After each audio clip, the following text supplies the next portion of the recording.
Rajanna alias Eshwaraiah. Nallamala Rajan అంటే తెలియని వారు ఎవరుంటారు పోలీసులకైతే. ఎందుకంటే పెద్ద కొత్తపల్లి పోలీస్ స్టేషన్లో ప్రధాన పాత్ర పోషించిన వ్యక్తి. అప్పట్లో ఉన్న సాంబశివరావు గారు ఆ వ్యక్తి కోసం చాలా తీవ్రంగా కృషి చేశారు. ఆయన్ని ఎలాగైనా పట్టుకోవాలనుకున్నారు, కానీ అప్పట్లో పోలీసుల వల్ల కొంత కాలేదు. ఆ వ్యక్తి ప్రస్తుతం మనతో ఉన్నారు. ఆయన అడిగి ఆయన ఎందుకు అడవిబాటు పట్టారు, అప్పట్లో పరిస్థితులు ఏ విధంగా ఉండేవి, వెళ్ళిన తర్వాత ఆయన అనుకున్న లక్ష్యం సాధించారా లేదా అనే అంశంతో పాటు ప్రస్తుతం ఆయన జీవన విధానం ఎలా కొనసాగుతున్న విషయాన్ని ఆయన తెలుసుకుందాం. అన్న నమస్తే. రాజన్న అలియాస్ ఈశ్వరయ్య, నల్లమల్ల రాజన్న. అవును. నల్లమల్ల అనగానే మహబూబ్ నగర్ దగ్గర నుండి కర్నూలు మీదుగా ప్రకాశం జిల్లా వరకు ఈ ప్రాంతం అంతా కూడా అప్పట్లో పోలీసులకి ఒక పెద్ద టాస్క్ ఇది. 3 వైపుల నుంచి పోలీసులు అందరూ టాప్ మోస్ట్ సీనియర్ ఆఫీసర్లు అందరూ కూడా ఉండేవారు. ఎందుకంటే మీలాంటి వాళ్ళందరి కోసం వేటాడాలని. కానీ ఈ నల్లమల్ల మీద పట్టున్నది మీకు, తర్వాత కృష్ణానికి లేదా బక్కన్నకి, సాంబశివుడికి, ఇటువంటి వాళ్ళకి మాత్రం పూర్తి పట్టుండేది. బయట నుంచి వచ్చి పనిచేసే వాళ్ళు కొంతమందికి ఇబ్బంది ఉన్నా మీలాంటి వాళ్ళు ఇక్కడే పుట్టారు కాబట్టి మీకు ఇక్కడ చెట్టు పుట్ట అన్నీ తెలుసు. ఆ ప్రాంతంలో మీరు పొన్న ప్రాంతంలో ఎందుకు అప్పట్లో పీపుల్స్ వార్ వెళ్ళారు, వెళ్ళిన తర్వాత మీరు అనుకున్న లక్ష్యం సాధించారా లేదా, వాటితో పాటు పెద్ద కొత్తపల్లి పోలీస్ స్టేషన్ని బ్లాస్ట్ చేయాలి అనే ఎందుకు ప్లాన్ వేశారా, యాక్షన్ ప్లాన్ జరిగింది, ముందు రెక్కి వేశారా, ఈ ప్రశ్నకు ఒకసారి సమాధానం చెప్పండి. మాది కల్వకుర్తికి 7 కిలోమీటర్స్ తాండ్రా విలేజ్ అన్న. అది 1984-85 అంటే మేము ఉద్యమములు వెళ్ళడానికి కారణం. ఆ రోజులలో కల్వకుర్తి ప్రాంతంలో భూస్వాములకు సంబంధించినటువంటి పెత్తందారి విధానం బలంగా ఉండేది. సేమ్ టైం కారంచేటి సంఘటన, దాదాపు 7 మంది దళితుల్ని అక్కడ ఉన్నటువంటి భూస్వాములు ఊచకోతకోయడం. మా దగ్గర ఉన్నటువంటి అజలాపూర్ విలేజ్ అనేది ప్రధానంగా ఇక్కడ వచ్చినటువంటి వాళ్ళ దాంట్లో కూడా అక్కడ వాళ్ళే ఎక్కువ. అక్కడ ఒక భూస్వామి మోహన్ రెడ్డి అనేటువంటి వ్యక్తి కింద అది మక్తా 1100 ఎకరాలు ఉండింది. అది ప్రజలకు పంచాలని చెప్పేసి ఓ ఉద్యమం స్టార్ట్ అయింది. తీవ్రమైనటువంటి పోలీసు నిర్బంధం. అదేవిధంగా పెద్దాపూర్ అనేటువంటి విలేజ్లో అక్కడ ఉన్నటువంటి భూస్వాములు దళితుల గుడిసెల మీద దాడులు చేసి తగలబెట్టడం జరిగింది. అది నన్ను ఆ చిరుప్రాయంలోనే, నాకు అప్పుడు దాదాపు 16 సంవత్సరాలు 15 సంవత్సరాలు ఉంది, అది నన్ను బాగా కలిచివేసింది. అప్పుడే మాకు సీనియర్ అయినటువంటి ఆర్గనైజర్, ఇప్పుడు బతికే ఉన్నాడు అతను, హనుమంత్ రెడ్డి, ఒక ఆయన చనిపోయిండు, సుదర్శన్ రెడ్డి అంటే తొలి అమరుడు ఈ జిల్లాలో, తొలి అమరుడు. ఆయన MA చేసి వాస్తవంగా గోల్డ్ మెడలిస్ట్. ఐజే విలేజ్ అయినది వాళ్ళది. ఉన్నత కుటుంబంలో ఉట్టి పేదవాళ్ళ గురించి ఇంత ఆతృత పడుతున్నటువంటిది ఇక్కడ జరుగుతున్నటువంటి సంఘటనలు, ప్లస్ ఆయన యొక్క ప్రభావం నా మీద బాగా పడింది. ఇంకొకటి గోపాల్ రెడ్డి అని చెప్పేసి మా ఆర్గనైజర్, ఇది బాలానగర్ విలేజ్. ఆయన పోలీస్ పటేల్ కుమారుడు. వాళ్ళ తండ్రికి వ్యతిరేకంగా కొట్లాడినటువంటి ఘనచరిత్ర ఆయన. వీళ్ళ యొక్క ప్రధానమైనటువంటి ప్రభావంతోన ప్లస్ కారం చేయడు మా ఊర్లో జరుగుతున్నటువంటి, మా చుట్టుపక్కల జరుగుతున్నటువంటి సంఘటనలు నేను ఉద్యమం బాట పట్టడానికి కారణభూతమయ్యాయి. ఏ సంవత్సరంలో మీరు పట్టారన్న? నాకు పార్టీ పరిచయం అయింది 84. 85లో నేను అడవి బాట పట్టడం జరిగింది సార్. ఓకే. అడవి బాట పట్టిన తర్వాత ఫస్ట్ మీ కార్యక్రమం ఎక్కడ చేశారు? నేను ప్రజల కోసం అడగట్లేదు. ఓకే సార్, ప్రజల కోసము. వాస్తవంగా అప్పర్ ప్లాట్ మాకు దాదాపు ఒక 40 కిలోమీటర్ల దూరంలో అమ్రాబాద్ ఉంటుంది. నేను ఫస్ట్ అమ్రాబాద్కే వెళ్ళడం జరిగింది. అప్పట్లో సారా పోరాటాలు ఉండేటివి, తర్వాత రైతు కూలి పోరాటాలు ఉండేటివి, తర్వాత మేక పుల్లెర ఉంటుంది సార్. ఇప్పుడు అడవిలకు మేకలు తీసుకుపోతానంటే ఆ ఫారెస్ట్ వాళ్ళకు పుల్లెర కట్టాలి. అక్కడ ఉన్నటువంటి గిరిజనుల్ని, అక్కడ ఉన్నటువంటి ప్రజల్ని అడవికి వెళితే ఒక ఉడుతను తీసుకుపోయినా వాళ్ళు దండించేవాళ్ళు, శిక్షలు వేసేవాళ్ళు. నాకు నాకంటే కొద్దిగా ముందున్నటువంటి వాళ్ళు చెప్పడం ఏంటిది అంటే, ఒక ఆయనను ఉడతను తీసుకొని పోతే ఏళ్ళు అయ్యో నరికిండ్రు అనేటువంటిది. అట్లాంటిది పోరాటాలలో నేను ఫస్ట్ అమరాబాద్ మండలాన్ని, అది అప్పర్ ప్లాట్ ఏరియా అనుకుంటా సార్, అదొక దళం ఏరియా. అది సిఓ సిస్టమ్ ఉండేది. మాకు సిఓ అనేటటువంటి వెంకట్రాములు అని చెప్పేసి ఇప్పుడు ఆయన టీఆర్ఎస్లో ఏదో పనిచేస్తూ ఉన్నాడు. ఆయన, నేను, బుచ్చన్న అని చెప్పేసి తిరుమలాపురం అంటే అమరాబాద్ ఏరియా, మా ముగ్గురిది ఒక దళం సార్. అంటే ఫస్ట్ మీరు వెళ్ళి రైతు పోరాటాలు, సారా వ్యతిరేక ఉద్యమాల్లో పాల్గొని పీపుల్కి దగ్గర అయ్యారు. సార్. మీరు వెళ్తున్నప్పుడు ఇంట్లో వాళ్ళు అబ్జెక్షన్ చేయలేదా వద్దు అని? వాస్తవంగా ఏం సార్ అంటే, మా ఊర్లో చదువుకున్న నేను ఎస్సీ మాలమాదిగా 2 ఉంటాయి. అందులో ఒక 5 మంది మాత్రమే చదువుకున్నటువంటి వాళ్ళు, అందులో నేను ఒక్కడిని. అయితే బెల్లంపల్లి అతను ఒక ఆయన నా దగ్గరనే ఉండేటోడు, ఆర్గనైజర్. ఆయన నల్లమల్ల ఫారెస్ట్నే ఆర్గనైజరు. ఆయనకు హెల్త్ బాగాలేక నా దగ్గరనే ఒక 4 రోజులు ఉన్నాడు. అయితే ఏంటంటే మా వాళ్ళకు చెప్పకుండానే నేను వెళ్ళిన, అంటే రాజకీయాలు మా ఇంట్లో మీటింగ్స్ జరిగేటివి, మా అమ్మ వచ్చినటువంటి ఆర్గనైజర్లను తిట్టి పంపించేది. అయినప్పటికీ వాళ్ళు కన్విన్స్ చేయడం మూలంగా, మా అమ్మ మా నాయన ఇద్దరిని కన్విన్స్ చేయడం మూలంగా నాకు ఆబ్జెక్షన్ అనేటువంటిది ఏం రాలేదు. కానీ మావాడు పోకపోతే బాగుంటుండే అనేటువంటిది మాత్రం మా వాళ్ళ లోపల ఉన్నది సార్.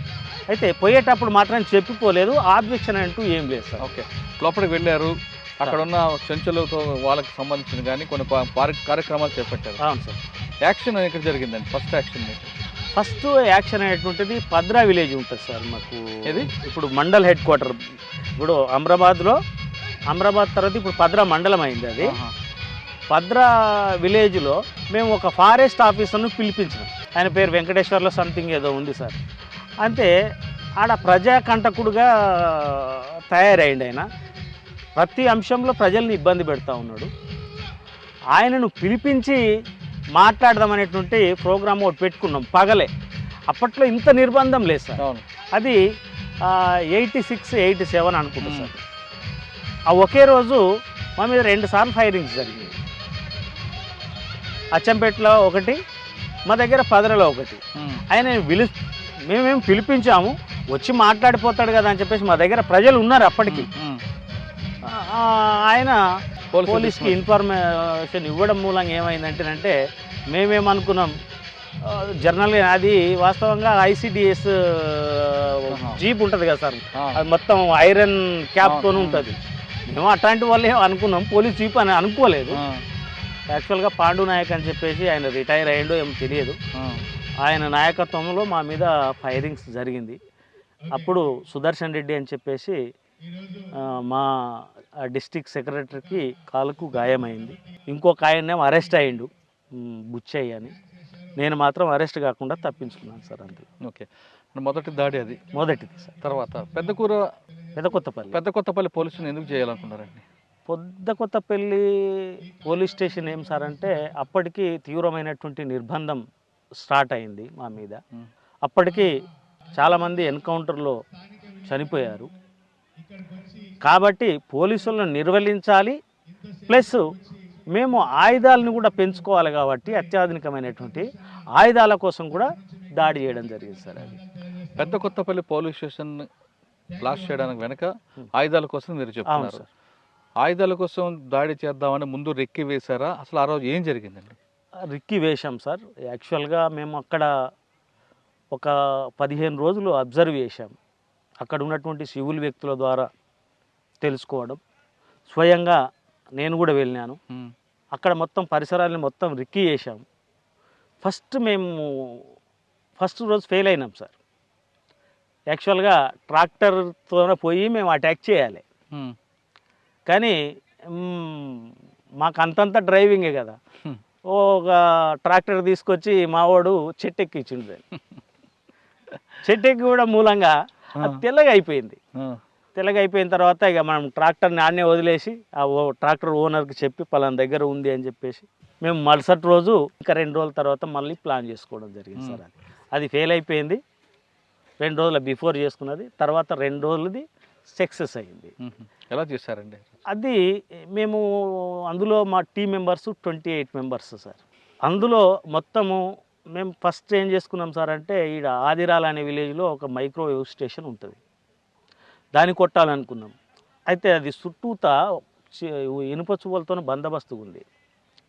ఆ తర్వాత కొల్లాపూర్లో ఒక మైక్రో స్టేషన్ ఉంటుంది, దాన్ని కొట్టాలనుకున్నాం. అది కూడా అట్లే ఉంది. సరే, ఇది బలమైనటువంటి పోలీస్ స్టేషనే, కొత్త ఫోర్స్ ఉంది, కానీ ఈజీగా మనం దీని టార్గెట్ రీచ్ కావచ్చు అని చెప్పేసి దాన్ని పరిగణలోకి తీసుకున్నాం. అప్పటికి పీపుల్స్ వార్ ఉద్యమంలో అది తూర్పు గోదావరిలో 1-2 సంఘటనలు జరిగినాయి పోలీస్ స్టేషన్ మీద అటాక్. కానీ ఈడ త్రిబుల్ సెంట్రీ పెట్టారు, ఆడ సింగిల్ సెంట్రీ. ఈడ వెనక సైడ్ ఒక గార్డు ఉంది, ముంగటి సైడ్ ఒక గార్డు ఉంది, టాప్ పోస్ట్లో కూడా ఉన్నారు. అంటే మావోయిస్ట్ పార్టీ చరిత్రలోనే ఇంతమంది సెంట్రీలు ఉన్నటువంటి పెదకొత్తపల్లిని అటాక్ చేయడం అనేటువంటిది ఆ రోజుల్లో సంచలనమైంది. ఎన్ని గంటలకు స్టార్ట్ అయిందండి? ఎన్ని గంటలకు ఎండ్ అయింది? అది 5 గంటలకు స్టార్ట్ అయింది సార్. సాయంత్రము మేము ఒక 3 బండ్లల్లో రావడం జరిగింది. ఒకటి ఏంటంటే అసాల్ట్ టీం ప్లస్ దానికి సపోర్ట్ టీం, తర్వాత ఈ సెంట్రీని కొట్టేటటువంటి ఒక టీం. అందులో మాకు గాయాలైనాయి. నాకు గార్డుగా ఉన్నటువంటి మోహన్ అని చెప్పేసి ఆ అబ్బాయి కూడా చనిపోవడం జరిగింది మన కళ్ళ ముంగల్ని. అది అంత సక్సెస్ అయిందని చెప్పలేం, కానీ ఆయుధాలు మేము అనుకున్న రీతిలో ఒక 6 మాత్రమే దాన్ని మనం రికవర్ చేయగలిగినాం. కానీ అదే ఘటనలో పోలీసులు గ్రానైట్లు విసిరబట్టే, మొట్టమొదటిసారి గ్రానైట్లు విసిరబట్టే కూడా మీరు అందరూ పారిపోయారనేది వార్త ఉంది. లేదు సార్, వాస్తవంగా గ్రెనేడ్లు విసిరినరు. ఇప్పుడు బక్కన్ అనేటువంటి ఇనాగ్రేషన్ చేసిండ్రుగా, ఆయన కూడా ఇందులో ఒక మెంబరు. వాస్తవంగా బక్కన లేకపోతే నేను ఇలా లేను అటాక్లో. అంటే అసాల్ట్ టీం అన్నప్పుడు ఏముంటుంది సార్ అంటే, చనిపోతామని ముందరికి వెళ్తాం. అందులో 4. అప్పటికి డీసీఎస్గా ఉన్నటువంటి నాగానని కుమారస్వామి అని చెప్పేసి వరంగల్ అతను, నేను, వాళ్ళ భార్య లక్ష్మి అని చెప్పేసి మా ప్రాంతమే. నాకు గాడుగా ఉన్నాడు మోహన్. అంటే ఇప్పుడు సాంబశివుడు మనం ఉన్నాడు కదా, ఆ సాంబశివుడు సెంటర్ని కొట్టాలి, మేము దాంట్లోకి వెళ్ళిపోవాలి డైరెక్ట్గా. ఒక చిన్న పొరపాటు మూలంగా ఆయనకు వెపన్ పేలలేదా సాంబశివుడిది ఏదో, కానీ సెంటర్ని కొట్టలేకపోయిండు. ఆ సెంటర్ని కొట్టే బాధ్యత మా మీద పడడంతోనే అది ఫెయిల్ అయింది సార్. గ్రెనేడ్స్ కాదు, యాక్చువల్గా గ్రెనేడ్స్ ఇసడం మూలంగా మేము పోలేదు. యాక్చువల్గా ఎవరైతే టార్గెట్ని అయితే రీచ్ కావాలన్నా దాన్ని కొట్టకపోవడం మూలంగా మేము ఒక అడుగు వెనుక ఉన్నట్లే కదా సార్. ఇప్పుడు ఒక సెంటర్ని కొట్టాలి, సెంటర్ని కొట్టాలంటే ఏ బాధ్యత తీసుకున్నారో ఆ బాధ్యుడే దాన్ని కొట్టాలి. అది మా మీద పడడంతో ఏమైంది అంటేనంటే, అక్కడ యాక్షన్ ఎంతైతే మనం తొందరగా చేయాలనో అంత తొందరగా చేయలేకపోయినాం. దానివల్ల నష్టం జరిగిందా, లాభం జరిగిందా? నష్టమే జరిగింది సార్. యాక్చువల్గా ఏం సార్ అంటే, అక్కడ ఉన్నటువంటి కొత్త ఎస్ఐ చాలా షార్పు, భాస్కర్ గౌడ్. ఒక సివిలియన్ని మాకు స్పష్టంగా కనబడుతుంది సార్, నేనే కదా దాన్ని లీడ్ చేసింది. ఒక సివిలియన్ నిలబడి ఉన్నాడు, ఆయన ఉన్నాడు. మేము ముందుకు దూసుకొని వెళ్తున్నాం, ఇద్దరమే, నేను మోహన్. ఆయన దగ్గర ఉన్నటువంటి పిస్టల్ ముంగల్నే ఉంది, దాని పోచు కూడా ఉంటుంది, పోచు కూడా తీయలేదు అతను. ఇంకప్పుడు వాళ్ళకు కూడా కొద్దిగా ప్రాణ రక్షణ ఉండాలి కదా సార్. ఇమీడియట్లీ తీసుకొని ఫైర్ చేయడంతో నా ముంగట నాకు గాడుగా ఉన్నటువంటి వ్యక్తి పడిపోయాడు. అన్న బాలన్న నాకు బుల్లెట్ పడ్డది అంటే అప్పుడు ఏం చేయలేము. ఆయన Bhaskar Goud first fire open చేస్తారా? Bhaskar Goud first fire open చేసిండు. మేము ఫస్ట్ ఓపెన్ చేసినాం సార్. ఓపెన్ చేసుకుంటూనే వెళ్ళిపోయినాం.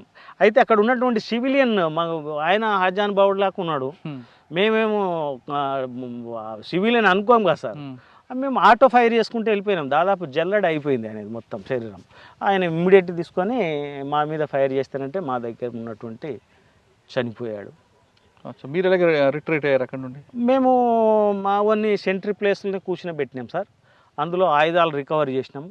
ఒక 2 దొరికారు మాకు, ఒకరు కానిస్టేబుల్. ఆయనకు చెప్పినాం, మేము మిమ్మల్ని చంపడం కోసం కాదు వచ్చింది, మేము కేవలం ఆయుధాల కోసమే వచ్చినాం. మా వ్యక్తి ఇట్లా గాయపడిండు, తీసుకొని పోయి మా వాళ్ళ దగ్గర ఇడిచిపెట్టని చెప్తే ఆయనే మోసుకొని పోయిండు. మరి ఎస్ఐ ఎక్కడ ఉన్నారు అప్పుడు? ఎస్ఐ దుంకి వెళ్ళిపోయింది సార్, వెళ్ళిపోయింది ఆయన. ఫైర్ ఓపెన్ చేసుకో. మొత్తం వాక్ఫై అయిపోయింది మాది.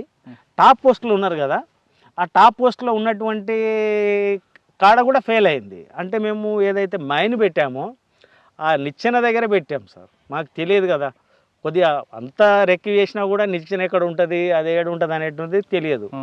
అది ఈ కొంత ఏమైండే సార్ అంటే, అది మైన్ పెట్టడం మూలంగా ఆ కప్పు మన ఆర్సీసీ బిల్డింగ్ అయితేనే కూలిపోతుంది. ఇది మన రేకులో సంథింగ్ అది ఉంటాయి కదా సార్, మన బొచ్చలతో పెడతారు, అది అక్కడనే కూలిపోయింది. అది నిచ్చెన పడిపోయింది. పెద్ద కొత్తపల్లి పోలీస్ స్టేషన్కి మీరు వెళ్ళారు. ఫస్ట్ సాంబశివుడు చిన్న మిస్టేక్, తర్వాత మీ మీద పడింది. అవును సార్. మీరు లోపలికి ఫైర్ చేసుకుని వెళ్ళేసరికి ఎస్ఐ గారి ముందు ఒక సివిలియన్ నిల్చున్నారు. అక్కడ మిస్టేక్ జరిగింది, ఆయన చనిపోయాడు. దాంతో ఆయన ఫైర్ ఓపెన్ చేశారు. ఫైర్ ఓపెన్ చేసుకుంటూ ఉన్నాడా, పారిపోయాడు ఆయన? పారిపోయాడు సార్, వెళ్ళిపోయాడు. మేము స్టేషన్ గ్రానైట్లు వేయబట్టే మేము ఆ రోజు సేవ్ అయ్యామంటుంటారు. టాప్ పోస్టులు ఉన్నటువంటి వాళ్ళు. ఇప్పుడు వీళ్ళేమో కింద ఉన్నారు సార్, టాప్ సెంట్రీలు వాళ్ళు ఒక 2-3 ఉన్నారు. చాలాసేపు కొట్లాడారు, మేము వాళ్ళని వదిలేసి వెళ్ళిపోయాం. వాళ్ళు గ్రైనేడ్స్ ఇసిరు, వీళ్ళు వేయలే. కానీ పోలీస్ స్టేషన్లో మీరు పార్టీ ఉండి సెట్లో కూడా మాట్లాడుకున్నారట కదా? అవును, అదే పోయిన వెంటనే మాకు దాని మెకానిజం తెలియదు. కాకపోతే ఆ రేడియో వింటాం కదా, కొద్దిగా గుయ్ గుయ్ అని సౌండ్ వస్తానంటే సౌండ్ పెంచితే స్పష్టంగా వినపడుతున్నాయి. ఇక్కడ మైక్రో స్టేషన్ నుంచి అటుపోండి ఇటుపోండి అని చెప్పేసి ఒక లేడీ మాట్లాడింది. అప్పుడు ఆ తర్వాత ఇంకెవరెవరు మాట్లాడిండ్రో మా పనిలో మేము పడిపోయినాం. అక్కడ నుంచి రిట్రీట్ మీరు? Retreat same. ఆ రిట్రీట్ సమయంలో మాకు కొద్దిగా ఇబ్బంది అయింది సార్. వాస్తవంగా నేను అందులో ఇరుక్కపోయినా పోలీస్ స్టేషన్లో. పైనుంచి ఫైరింగ్స్ వస్తూ ఉన్నాయి. అదే ఇప్పుడు నేను మాట్లాడుతూ బక్కన్నది కూడా చెప్పా. ఆ బక్కన్న వాస్తవంగా ఏంటిదంటే, అప్పటికి నా దగ్గర దళ సభ్యుడు సార్ అతను. నేనంటే విపరీతమైన ప్రేమ అతనికి. నాకు ఆయన అంటే విపరీతమైనటువంటి నమ్మకం, కాన్ఫిడెన్స్. దాంతో ఏంటంటే, అరే రాజన్న ఎందుకో రాలేదని చెప్పేసి ఇది చేస్తే ఆయన తెల్ల బనీతో ఉన్నాడు. నేనేమో లోపట ఉన్నా, ఫైరింగ్స్ ఆగుతలేవు. ఆయన తన ప్రాణాలని అడ్డుపెట్టి నన్ను ఫైరింగ్ చేస్తూ లోపలికి వచ్చి తీసుకొని వెళ్ళి, అది బక్కన్న చరిత్ర. ఇవాళ చాలా గొప్పవాడు బక్కన్న, ఒక గిరిజనుడు, ఒక చెంచు కుటుంబంలో పుట్టి ఉద్యమానికి సర్వ్ చేసి చాలా హీరోయిక్ ఫైట్ అయినది. అన్న ఆ రోజు బయటకు వచ్చిన తర్వాత సార్, ఉదయం లేచిన తర్వాత మొత్తం ఫోర్స్ అంతా అక్కడికి వచ్చింది, పోలీస్ ఆఫీసర్లు అందరూ వచ్చారు. అప్పుడు కూడా కొంతమంది మీలాంటి వాళ్ళు అందరూ అక్కడ ఉండి అబ్జర్వ్ చేశారట కదా? లేదు సార్, మేము ఎవరేమేం లేము. యాక్చువల్గా అక్కడ నుంచి వెళ్ళినాం, రిట్రీట్ అయిపోయినాం. మా వాడు చనిపోయిండు, 2-3 గాయాలైనాయి. అతన్ని మేము మోసుకుంటూ, తర్వాత మా చెప్పులు లేవు, అప్పటికి ఏం లేవు. అక్కడ ఉన్నటువంటి రైతుల సహకారంతో చెప్పులు తీసుకొని అక్కడ నుంచి రిట్రీట్ అయ్యి వెళ్ళిపోయినాం. అంటే మీకు ప్రాణాలు కాపాడేది బక్కన్న. ఓకే. పెద్ద కొత్తపల్లి పోలీస్ స్టేషన్ బ్లాస్ట్ తర్వాత పోలీసులు అప్పటికే బాగా అలర్ట్ అయిపోయారు. నల్లమలలో ఎటువంటి పరిస్థితులు రాజన్న కానీ సాంబశివుడు ఎవరిని కనపడినా ఇంకంతే, అది డాష్ మాటలు అవన్నీ అవి చేయమని చాలా ఆర్డర్స్ ఇచ్చారు క్లియర్గా. మరి అటువంటి నిర్బంధంలో మీరు ఎలా తిరిగారండి? ప్రజల యొక్క సహకారమే సార్. ప్రజల యొక్క సహకారం లేనిది ఇప్పుడైనా ఎప్పుడైనా కూడా ఒక మావోయిస్ట్ పార్టీ అనేటువంటి మనగడ సాగించలేదు. మనం ఇప్పుడు 97 మాట చెప్పుకుంటున్నాం. ఇప్పుడు ఉద్యమం ఇక్కడ సెట్ బ్యాక్ అయింది, ఇక్కడ ఎవరు లేరు. ఇప్పటికీ అప్పటికి చూసుకుంటే ప్రజల సహకారం ప్రధానంగా ఈ నల్లమల, ఈ పాన్గల్ ప్రాంతంలో. నాకు ఒక పోలీస్ అధికారి చెప్పింది ఏంటంటే, నేను ఈ ఏరియాలో మనం కూర్చున్న ఏరియాలో ఒక 3 years 4 years కమాండర్గా చేశాను సార్. నేను సరెండర్ అయినప్పుడు మాట్లాడుతూ గతంలో ఇన్ఫర్మేషన్ ఉంది, ఇప్పుడు వస్తుంది. ఈ 4 సంవత్సరాలు మీరు ఏం మ్యాజిక్ చేసిండ్రు, అసలు యాక్చువల్గా ఇన్ఫర్మేషన్ లేదు. అంటే మెయిన్గా ప్రజల సహకారం. ఆ ప్రజల సహకారం లేకుండా ఇంతకాలం మేము బతకలేము కూడా. అప్పటికి ఇప్పటికి ప్రజల యొక్క సహకారం అనేటువంటిది బ్రహ్మాండంగా ఉంది సార్. అంటే అంత నిర్బంధం ఉన్నా ప్రజల సహకారంతో బయటపడ్డారు. బయటపడ్డాం. ఓకే. దాని తర్వాత మీ యాక్షన్ ఇంకెన్ని జరిగాయండి? నాది వాస్తవంగా నేను ఎక్కువ యాక్షన్లలో లేను సార్. కొంతమందిని యాక్షన్ టీములుగా చేస్తారు. అంటే దాంట్లో ఏదైతే చేయగలరో అది మాత్రమే ఎంచుకొని వాళ్ళకు అటాక్స్ కానీ ఏది కానీ చేయిస్తారు. కానీ మరి పోలీసులు ఎందుకు రాజన్న వైపు ఎక్కువగా ఫోకస్ చేశారు అప్పుడు? అంటే ఆ ప్రాంతంలో ప్రధానంగా సీనియర్ సార్. నేనేంది 85 నుంచి వాస్తవంగా ఉద్యమం మొత్తం నీరుగారిపోయిన తర్వాత ఒక 4 మెంబర్సే మిగిలినాం ఇక్కడ మన జిల్లాలో, మహబూబ్నగర్ జిల్లాలో. ఆ 4 మెంబర్స్ కా నుంచి మళ్ళీ స్టార్ట్ అయినాం కదా. అట్లా ఏంటిదంటే రాజు అనేటువంటి వ్యక్తి తప్పులు తక్కువ చేస్తుంది. అంటే ఎక్కువ ఎక్స్పోజింగ్కి అవకాశం ఇవ్వను సార్. నేను నా ఫోటో కానీ ఏది కానీ నేను ఇప్పటికి కూడా మీ దగ్గర ఫస్ట్ టైం నేను కెమెరా మాట్లాడడం, నా ఫోటోలు కానీ నేను కానీ ఎక్కడ ఫోటోలు ఉండవు. అట్లా దాంతో మేము సేవ్ అయినాం. అంటే రాజన్న అనే వ్యక్తి యాక్షన్లో లేకపోయినా రెక్కీ చేయడంలో కానీ, ఇన్ఫర్మేషన్లు తీసుకురావడంలో కానీ, యాక్షన్ చేయించడంలో కానీ ఒక పవర్ఫుల్ మనిషి కాబట్టి ఆయనే టార్గెట్ అని ఒకటి ఉండేది. ఉండొచ్చు సార్, డిపార్ట్మెంట్కి ఉండొచ్చు. కాకపోతే ఏంటిదంటే మీరు పడిన వ్యూహం కరెక్ట్గా వేస్తారట పోలీసులు. 100% సార్. వాస్తవంగా ఏంటంటే మనం రెక్కి చేసి ఒకటి అనుకున్నాము అంటే దాన్ని రీచ్ అయ్యే వరకు వదలం అనేటువంటిది నాకున్నటువంటి మెంటాలిటీ సార్ అది. కానీ మీరు స్కెచ్ వేసిన తర్వాత ఫెయిల్ అయిన సంఘటనలు ఉన్నాయా? ఒక్కటి సార్, ఫెయిల్ అయినాయి అంటూ ఏం లేవు. మేమున్నప్పుడు పెద్ద యాక్షన్స్ కూడా ఏం లేవు. నేను ఎక్కువ 2 సార్లు మాత్రమే ఆ ఫైరింగ్లలో, ఒకటి పీకేపల్లి అటాక్ ఒకటి, ప్లస్ మా మీద ఎన్కౌంటర్ జరిగింది అది ఒక్కటి ఫెయిల్ అయింది అంటేనంటే నేను లేను అందులో. మా టీం ఉండింది.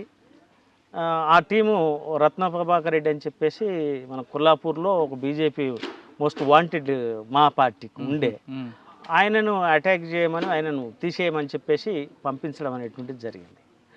అది మా వాళ్ళ తొందరతోనే ఏమైంది అంటే ఆయన వెపన్ ఆయనకే పిలిచి ఆయనకు బుల్లెట్ గాయమైంది.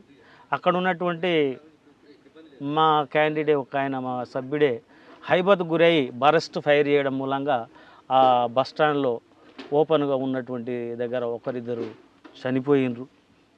ఈయన ఎస్కేప్ అయ్యిండు. అది నేను చేసినటువంటి ఒక యాక్షన్లో ఫెయిల్ అయింది, అదొక్కటే సార్. కానీ నల్లమలలోతో పాటు ఉత్తర తెలంగాణ ఎక్కడ చూసినా పార్టీ ఉంటుండగా కూడా మీడియాతో మాట్లాడాలంటే కేవలం నల్లమలనే ఎంచుకోవడానికి ప్రధాన కారణం ఏంటప్పుడు? ప్రధాన కారణం ఏం సార్ అంటే నల్లమలకు దాని యొక్క భౌగోళిక పరిస్థితులు వేరే ఉంటాయి సార్. ఇప్పుడు మనకు ఒడిస్సా, ఛత్తీస్గఢ్ రాళ్ళు గుట్టలతో ఉండదు సార్. అది కొద్దిగా ప్లేన్ ఉంటుంది, అప్పు ఉంటుంది, ప్లేన్ ఉంటుంది, అప్పు ఉంటుంది. ఇక్కడ రాళ్ళు కొండలు అంటే నడవడానికి కూడా అవకాశము తక్కువగా ఉంటుంది. కాబట్టి ఇక్కడ ఉన్నటువంటి టెరైన్ అందుకు అనుకూలంగా ఉంటుంది.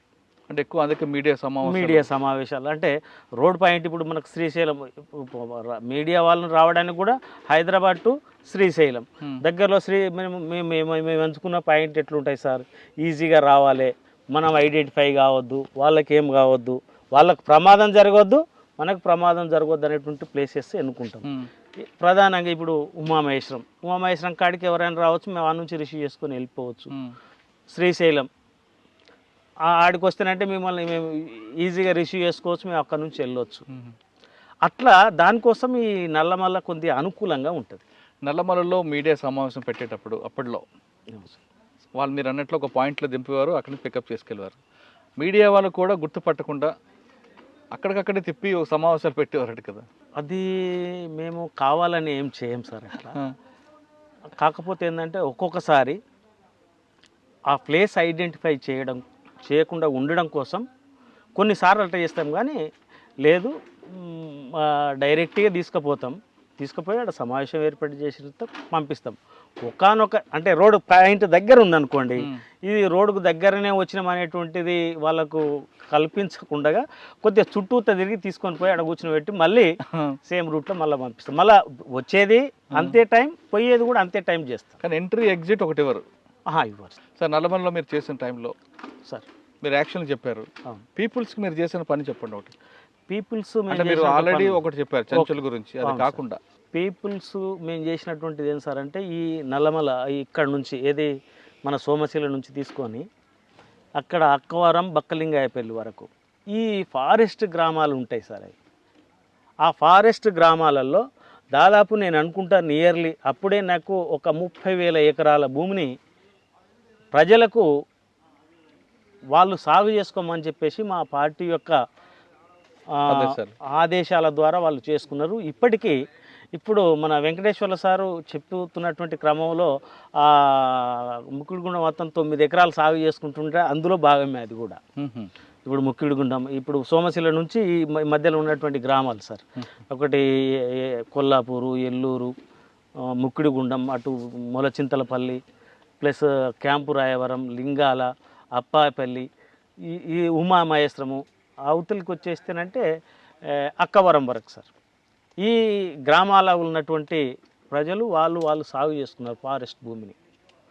అది దానికి మేము ఒక పెద్ద ఉద్యమం తీసుకోవడం జరిగింది. భూమి లేనటువంటి నిరుపేదల రైతులు ఎవరైతే ఉన్నారో వాళ్ళందరినీ కొట్టుకోవడం చెప్పేసి మా పార్టీ ఆదేశానుసారం తీసుకున్నారు. అక్కడ మేము పంపిణీ కూడా చేయడం జరిగింది. ఒకరొకరికి సమానంగా 5 ఎకరాల నుంచి 3 ఎకరాలు, ఏమైనా 2 ఎకరాలు ఉన్నదనుకోండి వాళ్ళకి 3 ఎకరాలు, మొత్తం ఎటు తిరిగి ఒక 5 ఎకరాలు మాత్రం ఉంచే విధంగా దాదాపు ఒక 30,000 ఎకరాల దాకా మా యొక్క ఉద్యమం ద్వారా ప్రజలకు మేలు చేకూరింది. మీరు ఉద్యమం సమయంలో మీకు బాగా టఫ్ వచ్చిన పోలీస్ ఆఫీసర్ ఎవరండి? మాకు టఫ్ వచ్చిన ఆఫీసరు అంటే అందరూ ఆల్మోస్ట్ చాలామంది ఇక్కడ వాస్తవంగా ఎంత టఫ్ ఇచ్చినారో వాళ్ళే ఇలా ఈ మాజీ మావోయిస్టులకు సహకరిస్తున్నటువంటి టీము. అంటే ఇక్కడ 2 రకాలు ఉంటాయండి. ఉద్యమాన్ని సానుభూతి పరంగా సామాజిక కోణంలో లాండ్ ఆర్డర్గా చూసేవాళ్ళు కొంతమంది ఉంటే, ఆ ఉద్యమాన్ని లాండ్ ఆర్డర్ ఇష్యూ కాదు, ఈ సామాజిక కోణంలో ఉండాలి, వీళ్ళు మనలాంటి మనుషులు అంటూ మీ వైపు సానుభూతి లాంటివి చూపిస్తూ కొంచెం సాఫ్ట్ కార్నర్ వెళ్ళే వాళ్ళు కొంతమంది ఉంటారు. మరి కొంతమంది లాండ్ ఆర్డర్ ఇష్యూ ఖచ్చితంగా వాళ్ళని ఇష్యూ చేయాలి, వాళ్ళని క్లోజ్ చేయాలని కొంతమంది ఉంటారు. మరి కొంతమంది పార్టీలోకి మన అప్పుడున్న యువత వెళ్లకుండా వాళ్ళ మార్పు తీసుకొచ్చి ఆ భావజాలం వైపు తిరగకుండా మార్చే వాళ్ళు మరికొంతమంది ఉంటారు. ఈ మూడింటి కూడా పార్టీకి నష్టం చేకూర్చేవి. ఒక్కొక్క రకంగా ఒక్కొక్కటి ఉంటుంది. కానీ ఎక్కువగా నష్టపరిచేది పార్టీకి అప్పుడు ఎవరండి? అప్పట్లో వాస్తవంగా కొంత బాలసుబ్రహ్మణ్యం ఎస్పీగా చేసినటువంటి, తర్వాత సాంబశివరావు, ఆయన ర్యాష్గా వెళ్ళకపోయేటోళ్ళు వీళ్ళిద్దరూ. కాకపోతే మోటివేషన్, ప్రజల్ని వెళ్ళకుండా వాళ్ళ పిల్లలు వెళ్ళకుండా మోటివేషన్ చేసేదంటూ వీళ్ళు ప్రధానంగా. తర్వాత కొత్తకోట శ్రీనివాసరెడ్డి, వినాయక లడ్డా, మహేష్ చంద్ర లడ్డా, వీళ్ళు కొంత ఉద్యమాన్ని నిలువరించాలి అనేటువంటి దాంతోన మూవ్ అయినరు. అయితే ప్రభుత్వం ఇచ్చేటటువంటి ఫలాలు సరెండర్ అయినటువంటి వాళ్ళకు అందరు సక్రమంగానే అందించారు. కొద్దిగా ఏంటంటే కొద్దిగా రఫ్గా వచ్చేటటువంటి ర్యాష్గా వచ్చేటటువంటి వాళ్ళు కొంత ర్యాష్గా ఉన్నప్పటికీ వాళ్ళ లోపల కొంత మెతకదనం ఉండేటువంటి వాళ్ళు అంట బాలసుబ్రహ్మణ్యం ప్లస్ సాంబశివరావు సార్. ఎంతకాలం మీరు ఉన్నారు ఉద్యమంలో?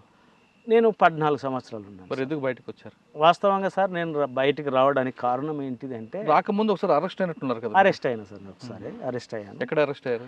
నేను నాగ్పూర్లో అరెస్ట్ అయ్యాను సార్. నేను క్రాంతి రణదేవ్ ఇద్దరం ఒకేసారి అరెస్ట్ అయ్యాము.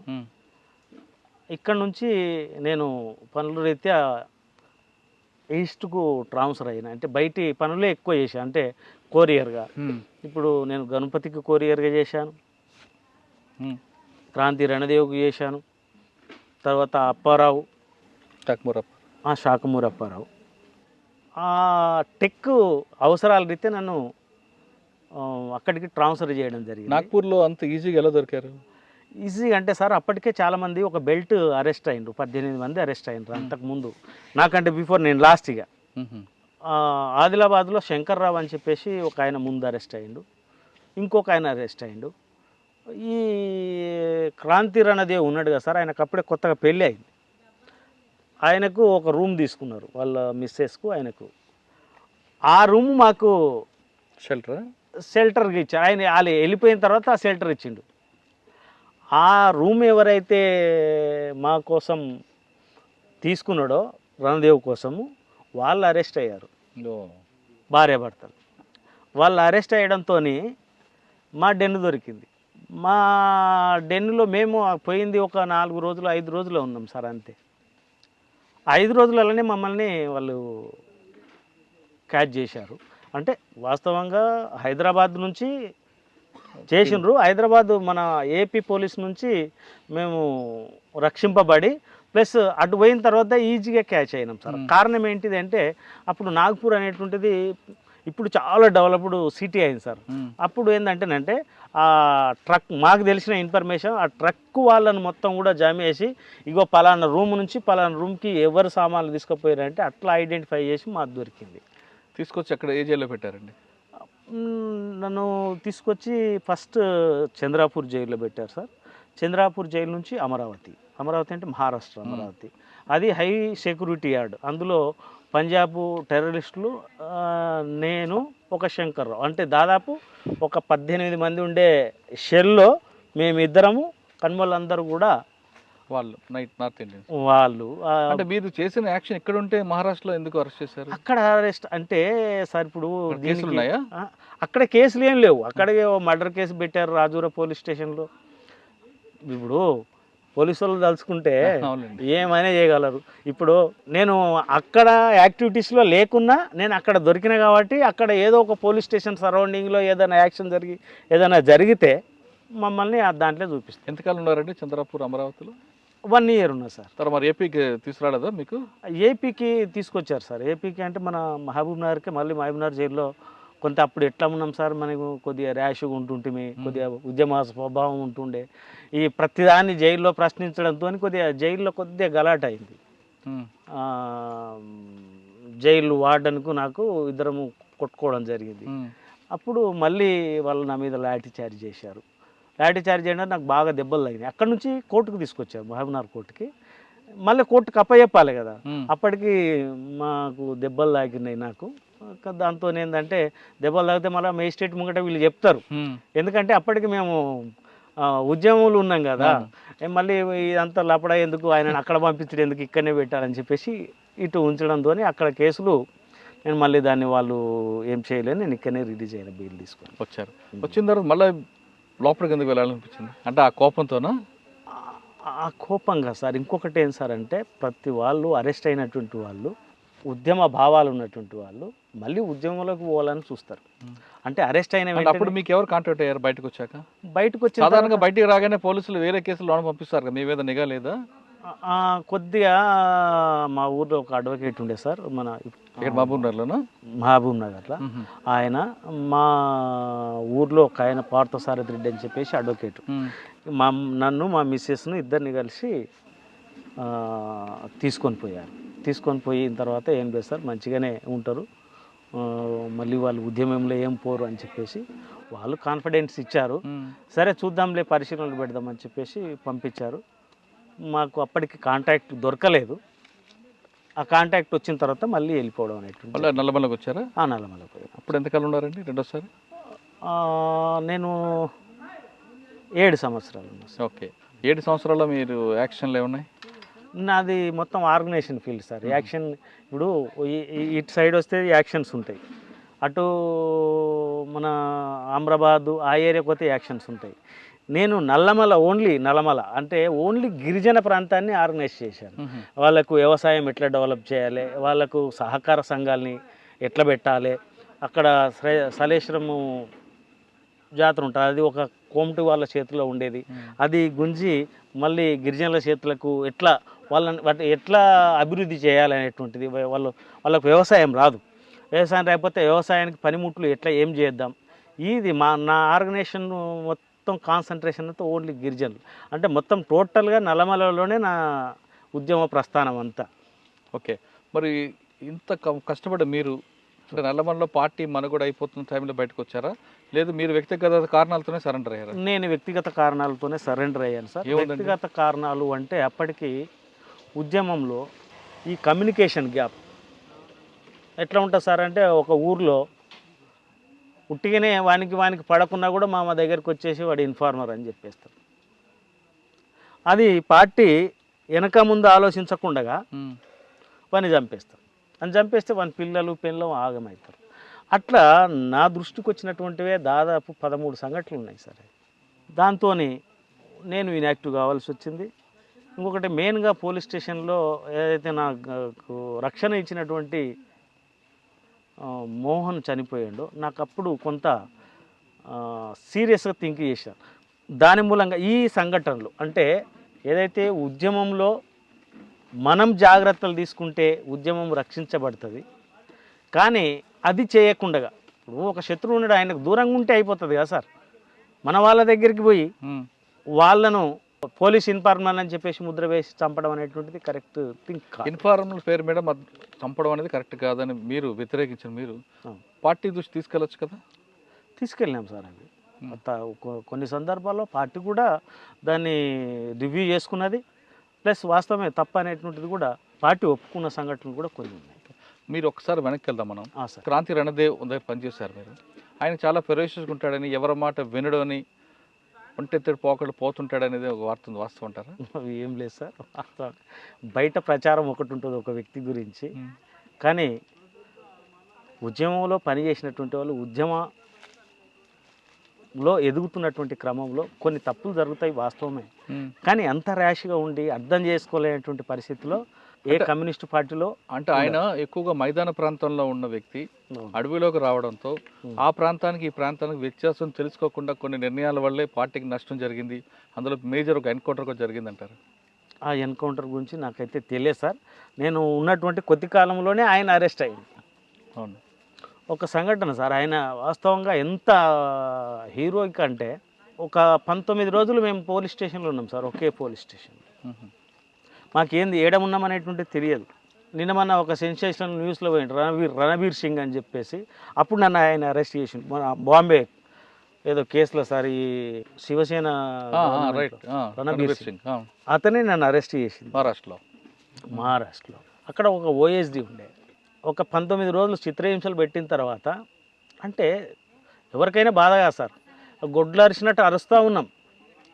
కానీ క్రాంతి రణదేవ్ అనేటువంటి క్యాండిడేట్ పైన కోదండం తీస్తారు, అది కొడుతుంటారు, మళ్ళీ కిందికి దించిందంటే ఒకసారి నాకు వాస్తవంగా చెప్పాలంటేనంటే, నాకు భగత్ సింగ్ కథ వింటాం కదా సార్, ఆ భగత్ సింగ్ లెవెల్ ఆయన మళ్ళీ కిందికి దించిన తర్వాత మీసాల మీద చేసి, అంటే కొడుతున్న క్రమంలో తీవ్ర చిత్రహింసలు గురి అవుతూ మళ్ళీ కిందికి దించంగానే మళ్ళీ మీసాల మీద చేసి నవ్వడం అనేటువంటిది, వాస్తవంగా అక్కడ ఉన్నటువంటి ఓఎస్డి టోపీ తీసి అసలు వీళ్ళరా బాబు ఉద్యమకారులు. అప్పుడు మోస్ట్ నిన్న మన చనిపోయినటువంటి కటకం సుదర్శన్ గురించి మా మీద టార్చర్, ఆ రాజురా పరిసరాల్లోనే ఆయన చేస్తుండే కటకం సుదర్శన్, ఆ ఇద్దరికి కూడా. అంటే ఆయన అంత గొప్పగా త్యాగం చేసింది. ఇక ఆయనకు సంబంధించినటువంటి ఆర్గనైజేషన్లో అయితే నేను లేను సార్. ఎవరు క్రాంతి రణదేవ్, ఓన్లీ టెక్లో మాత్రమే ఆయన నాకు పరిచయం. ఓకే, క్రాంతి అయిపోయింది. ఆ విషయం తర్వాత మీరు పార్టీలో నుంచి వ్యక్తిగత కారణాలతో విభేదించారు. అవును సార్. ఎవరు పార్టీకి చెప్పొచ్చారా, చెప్పకుండా వచ్చారా? నేనా సార్, అది చెప్పే వచ్చినాం సార్. పార్టీ అనుమతి ఇచ్చిందా? అనుమతి ఇవ్వరు సార్, కొంతకాలం పక్కన ఉండమంటారు. ఎందుకంటే మాకు సంబంధించినటువంటి కొన్ని తెలిసినవి ఉంటాయి కదా సార్, డెనల్స్ కావచ్చు, వ్యక్తులు కావచ్చు, ఉద్యోగస్తులు కావచ్చు, ఏదిగైనా మేము అది చూసుకొని అవన్నీ మార్చుకున్న తర్వాతనే సరెండర్ అవుతాం దాదాపుగా. ఎవరి ద్వారా సరెండర్ అయ్యారు, ఎక్కడ అయ్యారు? నేను ఇక్కడ లోకల్ మధుసూదన్ రావు అని చెప్పేసి ఎమ్మెల్యే గారు ఉంటారు, నేను ఆయన ద్వారా, అంటే మా మిస్సెస్ వాళ్ళది ఇక్కడనే సార్, యాపట్ల అనే విలేజ్ పెద్దకొత్తపల్లి పక్కనే ఉంటుంది. వాళ్ళ చిన్న ఆయనకు జర క్లోజ్గా ఉండే ఎమ్మెల్యే గారికి, ఆయనను పట్టుకొని, అంటే ఉద్యమంలో నేను ఇక్కడ పని చేస్తున్నప్పుడు ఆయన పరిచయం ఉండే, ఎవరు మధుసూదన్ రావు, ఆయన ద్వారా డైరెక్ట్ సీఎం చంద్రబాబు గారి దగ్గరికి పోయి సరెండర్ అయినాం సార్. మీకు రావాల్సింది వచ్చింది అప్పుడు? వచ్చినాయి సార్. అప్పుడు నా పేరు మీద ఒక 2 లక్షల రూపాయలు రివార్డ్ ఉండే, మా మిస్సెస్ మీద ఒక 50,000 ఉండే. బయటకు వచ్చిన తర్వాత మన ఎన్కౌంటర్ అయిన తర్వాత నయం తర్వాత జైలుకి వెళ్ళారు, బయటకు వచ్చారు. తర్వాత ఏం చేస్తున్నారు మీరు? ఇప్పుడు నేను చిన్న అంటే చిన్న ఇన్ని రియల్ ఎస్టేట్ అన్యాయం కేసులో జైలుకి వెళ్ళామని మరొకసారి వెళ్దాం అనుకుంటున్నారా? లేదు అయిందా ఇది అయింది ఇక ప్రశాంత జీవితం కొనసాగిద్దాం అనుకుంటున్నారా? నేను ఎప్పుడు ప్రశాంతంగానే ఉన్నా సార్. అప్పుడు ఇప్పుడు నేను ఎప్పుడు దురుసు ప్రవర్తన చేయలేదు, ఎవరికి దుష్మని చేయలేదు, ఓ సెటిల్మెంట్లు లేవు, ఏమి లేవు, సాఫీగానే జరిగిపోతున్నది. ఈ మా వాళ్ళందరినీ యూనిటీ వేసేటటువంటి క్రమంలోనే కొంత ఇబ్బందికరమైనటువంటి పరిస్థితులు ఏర్పడినాయి. దాని నుంచి నేను కొంత ఇప్పుడు మనం వీళ్ళంతా ఐక్యంగా ఉన్నారు అనేటువంటి దానికి కారణం ఏంటిదంటే కలవకుర్తి నుంచి దీని ప్రస్థానం మొదలైంది. అందులో భాగంగానే నాకు నయం పరిచయం, బాలన్న పరిచయం వేరు, బాలన్న నా ఉద్యమం సహచరు. అట్లా ఆయనను సేవ్ చేయడానికి పోయి నేను ఇరుక్కున్నాను అంతే. ఇంకా ఒకసారి అటాక్ కూడా అయింది నా మీద, నా ట్రాక్టర్ కాల్చారు. ఎన్ని చేసినా అన్ని ఒడిదుడుకులను తట్టుకొని ఇలా నిలబడినామంటేనంటే ఇలా నిజాయితీగా నిబద్ధతగా ఉన్నందుకే సార్. ప్రస్తుతం మీ జీవన విధానం ఏంటి? నేను మా ఫాదర్ నుంచి వచ్చినటువంటి ఆస్తిని అమ్ముకున్నాను సార్. దాదాపు శ్రీశైలం క్రాస్ రోడ్లో ఒక 5 ఎకరాల భూమి ఉండేది మాకు. అది అమ్మి చిన్న చిన్న రియల్ ఎస్టేట్ ప్లాట్స్ అమ్మడం కొనడం అనేటువంటి చేస్తున్నా. అది నా జీవన విధానం. ఇప్పుడు ప్రజెంట్గా ఏంటంటే మా మిస్సెస్ మా ఊర్లో సర్పంచ్. నిన్ననే రిటైర్ అయిపోయింది, అది చేసుకొని ఇటుకి డైరెక్ట్ వస్తున్నాను సార్. ఓకే, ఇప్పుడు మాజీలందరూ కలిపి ఒక కార్యక్రమం పెట్టారు. అవును, భరోసా అనేది సంస్థ సహకారంతో. ఈ కార్యక్రమానికి రూపకల్పన మీరు కృష్ణ గారు చేయడం వల్ల సక్సెస్ అయిందని చెప్తుంటారు. దీని ఉద్దేశం ఏంటంటే అసలు అంటే మాజీలందరినీ కలిపి వీళ్ళకి ఒక ఉపాధి కల్పించారు? అవును సార్, ఖచ్చితంగా. లేదు ఇది ఒక రాజకీయ పార్టీగా? లేదు సార్, రాజకీయం అంటే ఇప్పుడు కృష్ణ ఒక పార్టీలో ఉన్నాడు, నేను ఒక పార్టీలో ఉన్నా. అదే కావాలంటే పార్టీలో వచ్చి మనస్తత్వం భావజాలం ఒకటే కదా. ఆ భావజాలం ఒకటే అయినప్పటికీ సార్ మాకు దీన్ని ఆ భరోసా అనేటువంటి ఫౌండేషన్ భరోసాగానే ఉంచాలి తప్ప దాన్ని రాజకీయ భరోసాగా మాకు భారంగా ప్రజలకు భారంగా మాకు భారంగా కాకూడదు. యాక్చువల్గా మాకు పొలిటికల్, ఇప్పుడు కృష్ణన్న పొలిటికల్గానే ఉన్నాడు, నేను పొలిటికల్గానే ఉన్నా. ఆ అన్నీ ఏంటిదంటే ఇది కేవలం దాని కాన్సెప్టు, దాని ఆలోచన విధానం ఒక 20 సంవత్సరాల కింద మాకు వచ్చినుంటే మా జీవితాలు ఇట్లు ఉండేటివి ఏం కాదు. ఇప్పుడు ఒక కొత్త కాన్సెప్ట్, అన్నకు బిజినెస్ మెంటాలిటీ ఉంది. ఎందుకంటేనంటే ఆయన ఉన్నటువంటి ఉద్యమంలో ఆయన వింగ్ అదే కాబట్టి ఆయనకు ఆ బిజినెస్ ఐడియాలజీ అనేటువంటిది వచ్చింది. అది అందరికీ భరోసా కల్పిస్తుందని చెప్పేసి మేము ఆశాభావాన్ని వ్యక్తం చేస్తూ ఉన్నాం. మాకు పొలిటికల్ ప్లాట్ఫామ్ అవసరం లేదు సార్. ఈ కార్యక్రమం అంతా జరిగింది కాబట్టి ఓకే సార్, చాలామంది పాత మిత్రులు కలిశారు, మీరు అందరూ చూసి ఆనందపడ్డారు. ఇన్పుట్ ఏమొచ్చిందండి? వీళ్ళందరూ కూడా ఆ కార్యక్రమంలో ఉండి నిలబడి కష్టపడి పైకి వస్తారని వచ్చిందా, లేదు ఎప్పటిలాగా ఉండి ఈ వ్యవస్థలో మనకి ఏం చేసేది లేదో నిరుత్సాహపడే అనే ఇన్పుట్ వచ్చిందా? ఒక్కటి సార్, నిరుత్సాహం ఉంది, దాని వెనకనే వాళ్ళ యొక్క పట్టుదల కూడా ఉంటుంది. రైట్. ఇప్పుడు మా జీవితాలన్నీ మేము అనుకుంటున్నాం, మేము సక్సెస్ అయినాం అనుకుంటలేము. ఉదయం నుంచి బయటకు వచ్చినామంటేనే మేము ఓడిపోయినట్లు. వచ్చిన తర్వాత జీవితాన్ని కొనసాగించలేక అదొక ఓటమి. కానీ ఆ ఓటమిలే విజయానికి సంబంధించినటువంటి సిమ్టమ్స్ ఉంటాయి. దానికి తల్లి మేము ఇప్పుడు ఓడిపోవచ్చు కానీ రేపు భవిష్యత్తులో నిలబడతాం, మా భరోసా కంపెనీ నిలబడుతుంది, ఈ అందరికీ చేయూతనిస్తుంది అని చెప్పేసి. ఎందుకంటేనంటే నా వయసు చాలా అయిపోయింది సార్. వాస్తవంగా ఏంటంటేనంటే మేము చాలా యాక్టివిటీస్లో ఇప్పటి వరకు మేము మీ తాన కూర్చున్నది ఎంత అంటేనంటే అదొక పెద్ద హిస్టరీ. 85 నుంచి మొదలు పెట్టుకుంటే ఇప్పటిదాకా మా ప్రస్థానం అంటే చాలా చరిత్ర. కానీ ఈ భరోసా అనేటువంటిది నేను కూడా వినడానికి వచ్చినాను సార్. వాస్తవంగా ఈ భరోసాకు సంబంధించినటువంటిది అన్న చెప్పిండు, ఇట్లా చేస్తే బాగుంటుంది అన్న అని చెప్పేసి. ఓకే అన్న, మీరు ఏది చేసినా కూడా మా యొక్క కోఆపరేషన్, అది కృష్ణన్నకు కూడా చెప్పిండు. ఈ కృష్ణన్న మా అందరి యొక్క కృషితోనే దాన్ని ముందుకు తీసుకుపోతామని చెప్పేసి మేము అనుకుంటున్నాం సార్. మాకు పొలిటికల్ ప్లాట్ఫామ్ అవసరం లేదు. ఏదో ఒక పొలిటికల్ పార్టీలో ఉంటేనంటే మాకుండేటువంటి గౌరవం మాకు ఉంటుంది. ఎందుకంటేనంటే ఇవాళ ఇంత నిజాయితీగా ఉండి పనిచేసేటటువంటి వాళ్ళు ఇంకెవరు ఉండరు సార్ సమాజంలో. అది కమ్యూనిస్ట్ భావజాలం ఉండాలి, అది ఏ కమ్యూనిస్ట్ పార్టీ అయినా కానీ. నానా రకాల కమ్యూనిస్ట్ పార్టీలు ఉన్నాయి. ఇప్పుడు మావోయిస్ట్ పార్టీ ఉంది, సిపిఐ ఉంది, సిపిఎం ఉంది, జనశక్తి ఉంది, ప్రతిఘటన ఉంది. ఎవరైనా కూడా వాళ్ళందరూ నిజాయితీగానే ఉంటారు.